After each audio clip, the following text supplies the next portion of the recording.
व्यक्तिकेंद्रित समज असते हे सांगितलं तुम्हाला. याला मग आपण म्हणू शकतो का असं की हा एक इंटरनल कंपास आहे. इंटरनल कंपास म्हणजे अंतर्गत कंपास आहे. मधून समज असते ना की माणसाला कळतं की काय चूक आहे काय योग्य आहे.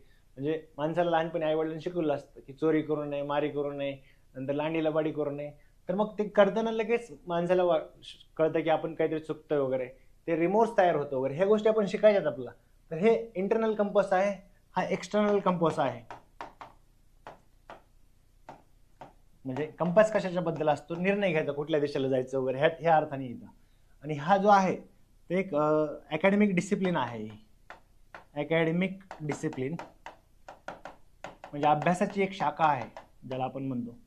तर हे आहे. बरं, नैतिकता जी असते ना सहसा बदलत नाही वेळेनुसार, काळानुसार, किंवा याच्यासोबतच बाकीच्या ज्या गोष्टी असतात ना, म्हणजे ते बदलत नाही, सहसा बदलत नाही असं लिहू इथं.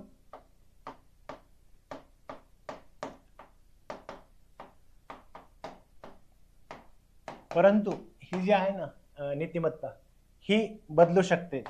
याच्यामध्ये मेन तत्व असते बघा, युटिलिटी, याचा उपयोग काय, उपयोगिता काय, त्याच्यानुसार हे बदलूही शकते. हे उदाहरणं पण आपण पुढे पाहणार आहोत. आणि हे जे आहे नीतिशास्त्र हा पुन्हा अभ्यासाच आहे, बदलण्याचा प्रश्नच नाही. बदलला असं नसेल तरी हा एक अभ्यास करणार याच्यामध्ये. ह्याच्यामध्ये रॅशनॅलिटी, तार्किकता हे खूप महत्वाचं एलिमेंट असतं.